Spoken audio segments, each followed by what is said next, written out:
ज़्यादा चाहना कब कंट्रोल बन जाता है। सच चुभेगा ज़रूर, लेकिन आज सच को सुन ही लीजिए। कभी सोचा है, जिस इंसान को आप सबसे ज़्यादा चाहते हैं उसी के सामने आप सबसे ज़्यादा इनसिक्योर क्यों हो जाते हैं। शुरुआत में सब कितना खूबसूरत होता है ना, आप हर छोटी चीज़ का ख्याल रखते हो, उसने खाया या नहीं, वो कहाँ है, किसके साथ है और किससे बातें कर रही है। आप हर चीज़ को बड़े ही ध्यान से ऑब्जर्व करते हैं।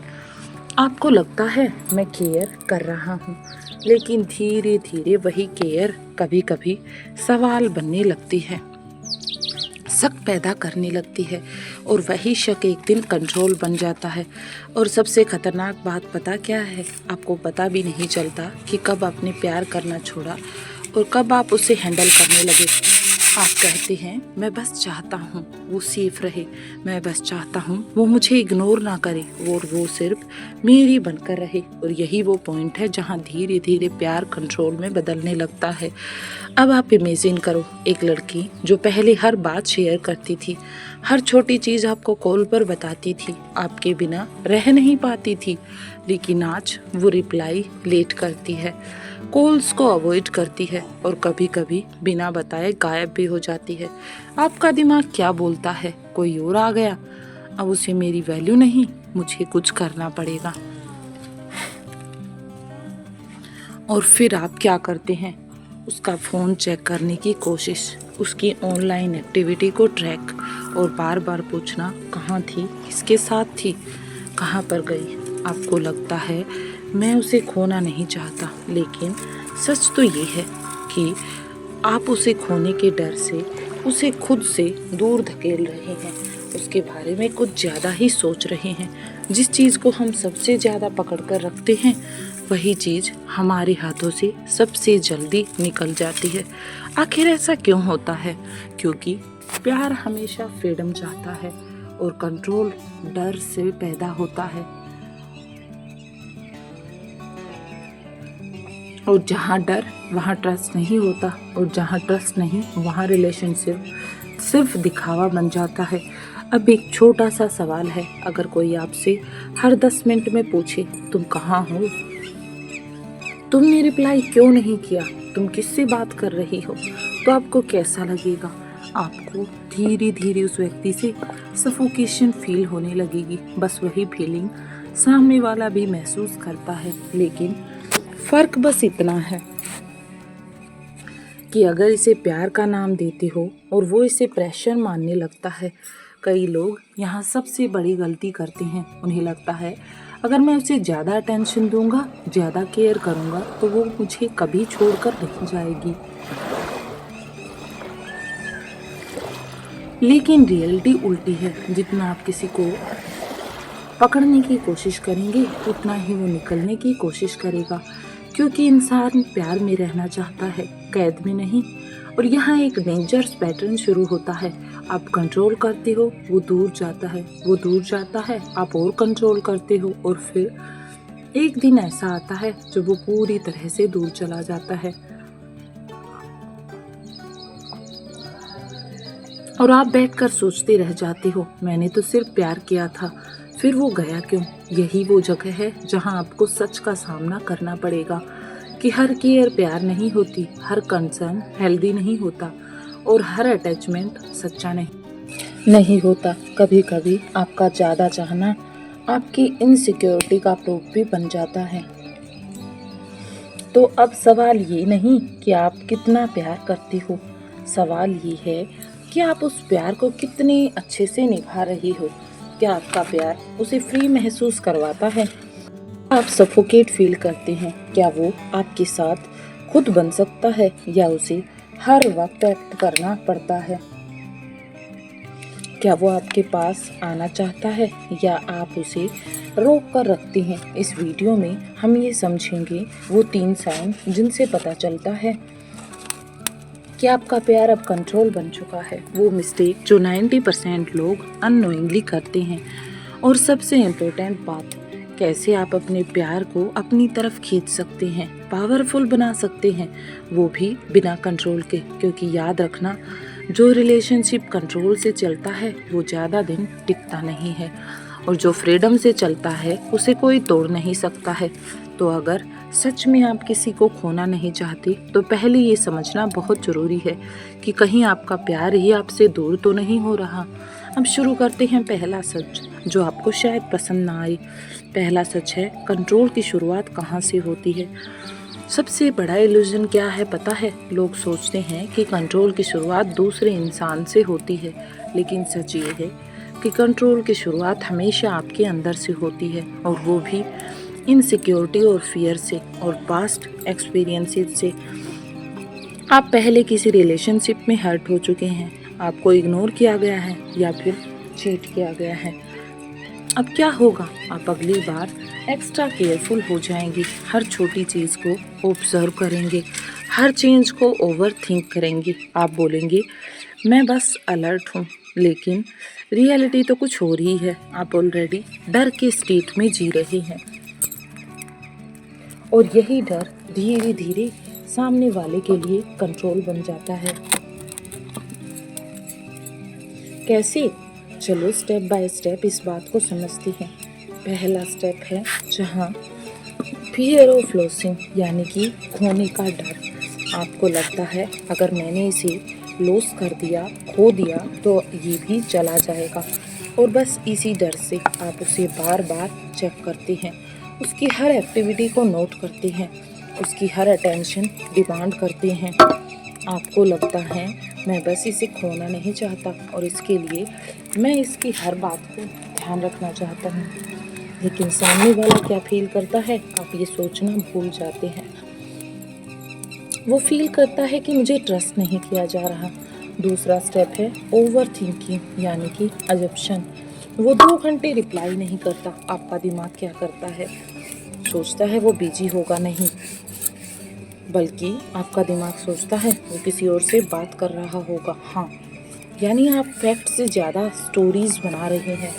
आपके माइंड में हर चीज़ के लिए स्टोरी बन रही है, और फिर आप उन स्टोरीज के हिसाब से ही सामने वाले के पास रिएक्ट करते हैं। तीसरा स्टेप है नीड फॉर कंट्रोल, चीज़ों को अपने हिसाब से चलाने की आदत।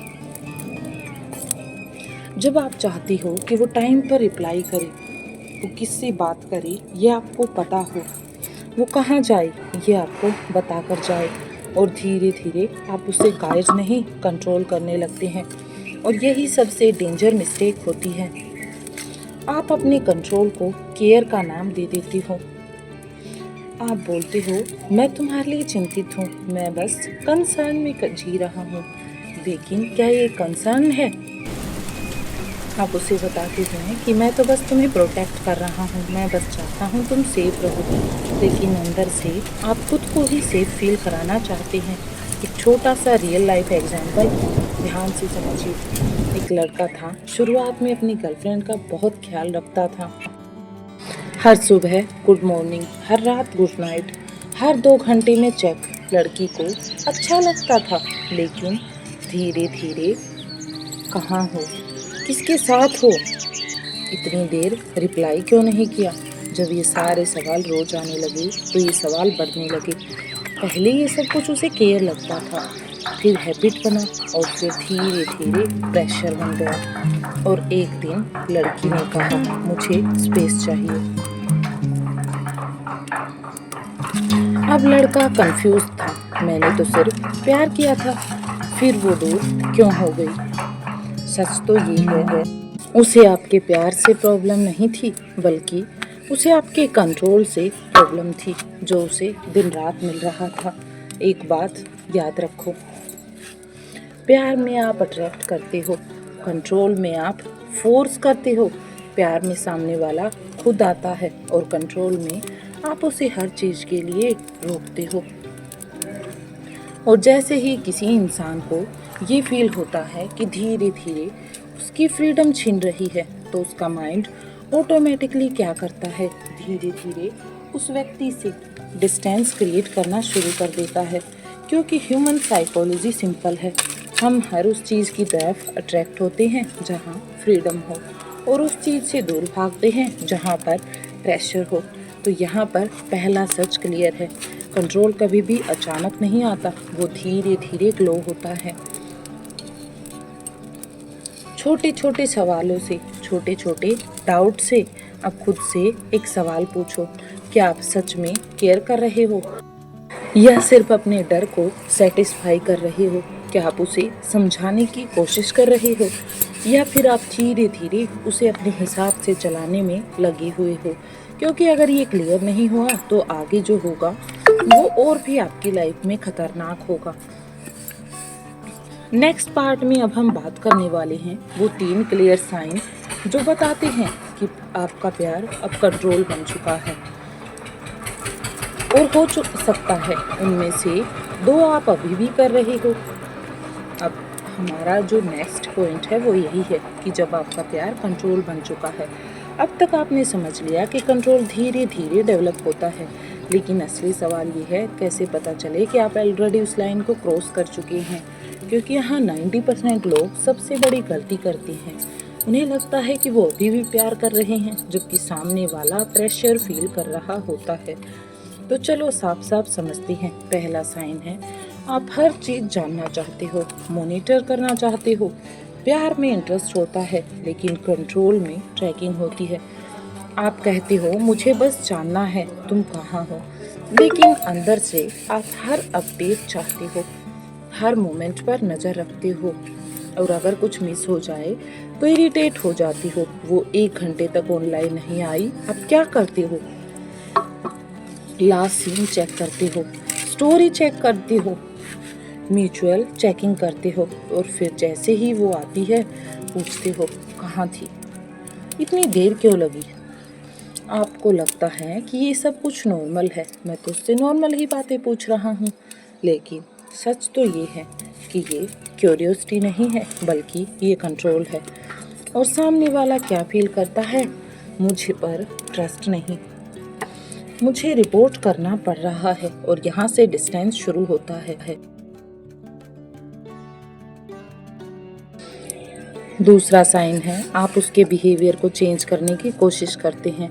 आप डायरेक्टली नहीं बोलते लेकिन इनडायरेक्टली आप चाहते हो कि वो वैसे बिहेव करे जैसे आपको पसंद है।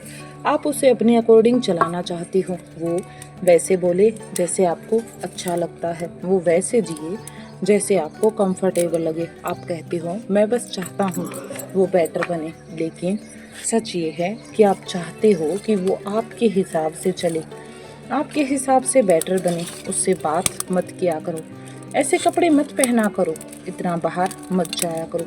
शुरुआत में ये सब बातें छोटी छोटी लगती हैं लेकिन धीरे धीरे सामने वाला खुद को ही लॉस करने लगता है और एक पॉइंट आता है जहाँ वो सोचता है कि मैं खुद रह ही नहीं पा रहा।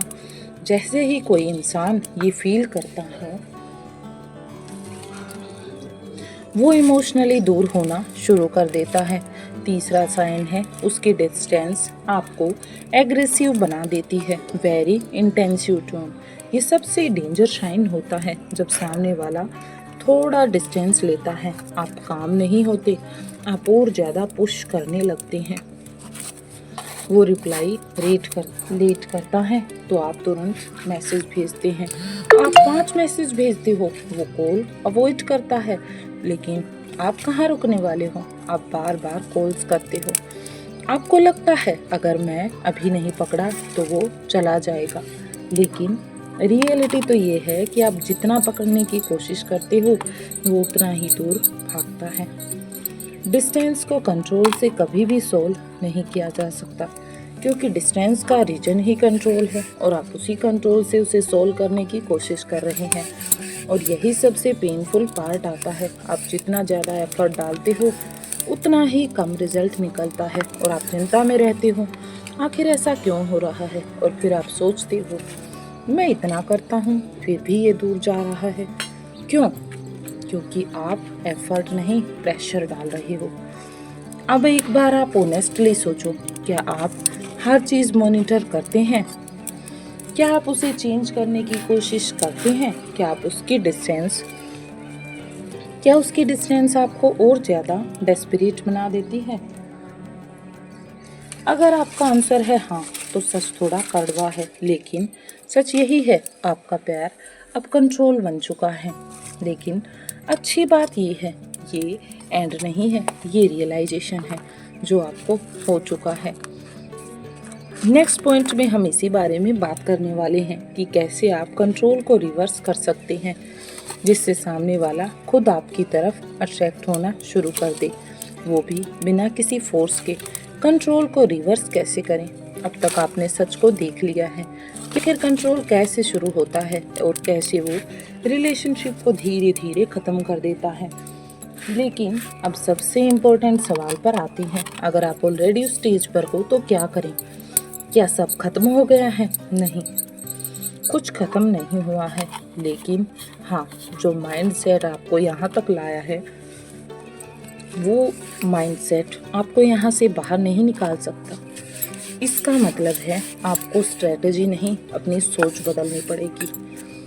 इसके लिए आपको कुछ स्टेप अप्लाई करने होंगे। पहला स्टेप है लेट गो करना सीखो, छोड़ना ही पकड़ना है। सबसे पहले आपको अपना कंट्रोल छोड़ना होगा। अब ये सुनकर आपका दिमाग हिलेगा, आपका सोच रहे होंगे क्या बोल रहा है, अगर मैंने छोड़ दिया तो वो पूरी तरह चला जाएगा। लेकिन सच्चाई उल्टी है, आप उसे पकड़ कर रखोगे तो वो जरूर जाएगा। आप उसे स्पेस देंगे तो उसके पास आने का चांस रहेगा। जब आप हर समय अवेलेबल होते हैं, हर बात पर रिएक्ट करते हो, तो आपकी वैल्यू धीरे धीरे नॉर्मल हो जाती है। लेकिन जैसे ही आप थोड़ा पीछे हटते हो, सामने वाला आपको नोटिस करता है कि कुछ तो बदल गया है। अट्रैक्शन तब बढ़ता है जब थोड़ा एब्सेंस होता है। दूसरा स्टेप है फोकस शिफ्ट, उसे नहीं खुद को इम्प्रूव करो। अभी तक आपने अपना पूरा फोकस कहाँ था पर लगा दिया, वो क्या कर रही है, वो किससे बात कर रही है, वो आपको कितनी इम्पोर्टेंस दे रही है। लेकिन अब गेम बदलो, फोकस हटाओ और खुद पर लगाओ। अब उसे नहीं, खुद पर ध्यान दो।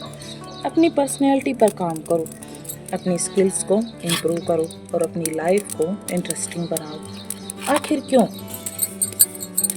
क्योंकि लोग उस चीज़ की तरफ अट्रैक्ट नहीं होते जो वैल्यूएबल लगती है, और वैल्यू अटेंशन मांगने से, खुद को बेहतर बनाने से आती है। अटेंशन कभी भी मांगने से नहीं मिलती। जब आप खुद में बिजी हो जाते हो तो सामने वाला नेचरली क्यूरियस हो जाता है कि आजकल इसे मेरी चिंता नहीं। थर्ड स्टेप है रिस्पॉन्ड, रिएक्ट नहीं। ये सबसे पावरफुल बदलाव है।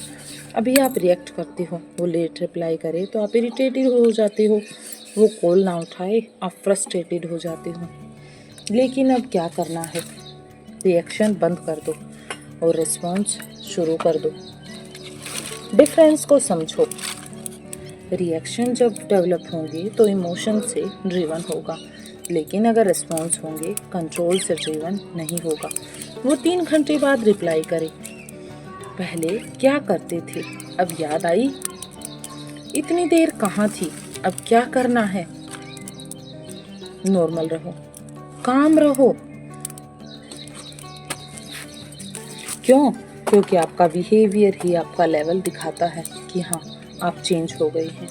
हाई वैल्यू लोग चेंज नहीं, वो चूज करते हैं।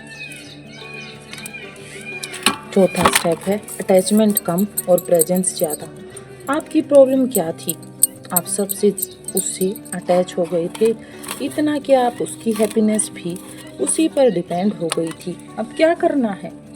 अटैचमेंट कम कर दो, लेकिन कनेक्शन रियल रखो। जब बात करो तो उसके साथ जेन्युइन बात करो, जब साथ हो तो फुली प्रेजेंट उसके साथ रहो, लेकिन हर समय उस पर डिपेंड भी मत रहो। जब आप किसी के बिना खुश रह सकती हो तभी वो आपके साथ रहना चाहता है। अब इमेजिन करो, आप कंट्रोल नहीं कर पा रही, आप डेस्परेट नहीं लग रहे, अब आप अपनी लाइफ में फोकस्ड हो, तो सामने वाला क्या फील करेगा? उसके अंदर क्यूरियोसिटी आ जाएगी, अट्रैक्शन आ जाएगा, रिस्पेक्ट आने लगेगी, और यही वे चीज़ें हैं जो प्यार को स्ट्रॉन्ग बनाती हैं। एक बात याद रखो, कंट्रोल से कोई रिलेशनशिप नहीं टिकता, लेकिन सेल्फ कंट्रोल से हर रिलेशनशिप इम्प्रूव हो जाता है। अब फाइनल पार्ट में हम बात करेंगे वो माइंडसेट जो आपको ऐसा बना दे कि सामने वाला आपको खोने से डरे, वो भी बिना किसी कंट्रोल के। वो माइंडसेट जो आपको चाहत नहीं चॉइस बना देता है। अब तक आपने समझ लिया होगा कि कंट्रोल छोड़ना क्यों जरूरी है और खुद पर काम करना क्यों सबसे पावरफुल माना जाता है। लेकिन अब आखिरी और सबसे डीप सच, लोग उसी को खोने से डरते हैं जो खुद को खोने नहीं देता। यानी अगर आपकी पूरी दुनिया एक इंसान पर टिक जाती है तो वो आपको लाइटली लेने लगता है, लेकिन जैसे ही अगर आपकी पूरी दुनिया स्ट्रॉन्ग है तो वही इंसान आपको लॉस करने से डरने लगता है, आपके बारे में सोचने लगता है। माइंडसेट में पहला पॉइंट है, मैं ऑप्शन नहीं चॉइस हूँ। आपको ये समझना होगा कि आप किसी के पीछे भागने के लिए नहीं बने हैं, आप किसी की लाइफ में ऐड होने के लिए बने हैं। डिफरेंस को समझो। ऑप्शन वो होता है जिसे टाइम पास में चूज किया जाए, चॉइस वो होता है जिसे कॉन्शियसली वैल्यू दी जाए। जब आप खुद को ऑप्शन बनाती हो तो सामने वाला आपको प्रायोरिटी नहीं देता। तो आज से ही खुद को ऐसे ट्रीट करें जैसे आप वैल्यूएबल हो। अपनी स्टैंडर्ड सेट करें और किसी के बिहेवियर के हिसाब से खुद को मत बदलो। सेकंड पॉइंट है, love with power not with fear. अब तक आपका प्यार किससे ड्रिवन था? फियर से, कंट्रोल से, खोने के डर से और अकेले रह जाने के डर से। लेकिन अब आपको क्या करना है? प्यार करो लेकिन पावर के साथ। पावरफुल प्यार कैसा होता है? उससे ट्रस्ट होता है, उसमें स्पेस होता है, उसमें एक दूसरे के लिए रिस्पेक्ट होती है। फियर वाला प्यार कहता है मुझे छोड़कर मत जाना, लेकिन पावर वाला प्यार कहता है तुम रहना चाहो तो वेलकम है। जो रुकना चाहता है उसे रोकना नहीं पड़ता और जो जाना चाहता है उसे रोकना पॉसिबल नहीं होता। ये सारा माइंड्स का ही खेल है। ये सबसे मिसअंडरस्टैंड कॉन्सेप्ट है। डिटैच होना मतलब केयर करना बंद करना नहीं है। डिटैच होना मतलब अपनी हैप्पीनेस को दूसरे पर डिपेंड ना करो। आप बात करो लेकिन क्लिंग मत करो। आप केयर करो लेकिन कंट्रोल मत करो।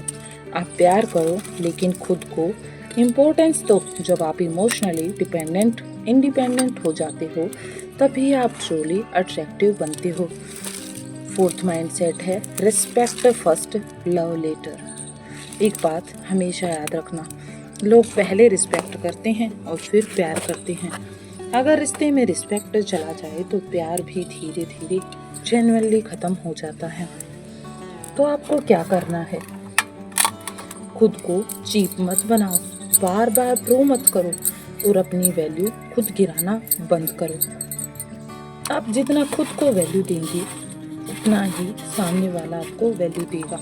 अब इमेजिन करो आप काम हो, आप कॉन्फिडेंट हो, आप डेस्परेट नहीं हो तो सामने वाला क्या फील करेगा? ये पहले जैसा नहीं रहा, अब ये मुझे चीज नहीं कर रहा, कहीं मैं इसे लॉस ना कर दूं। और यही से प्यार में जीतने का तरीका बदलता है। प्यार में किसी को हराना नहीं बल्कि खुद को इतना स्ट्रॉन्ग बनाना है कि सामने वाला खुद आपको छोड़कर ना जा सके। तो अगली बार जब आप किसी को ज़्यादा चाहो तो खुद से एक सवाल पूछना, मैं उसे प्यार कर रहा हूँ या उसे कंट्रोल करने की कोशिश में लगा हुआ हूँ। अगर जवाब ऑनेस्ट हुआ तो आपका रिलेशनशिप भी ऑनेस्ट हो जाएगा।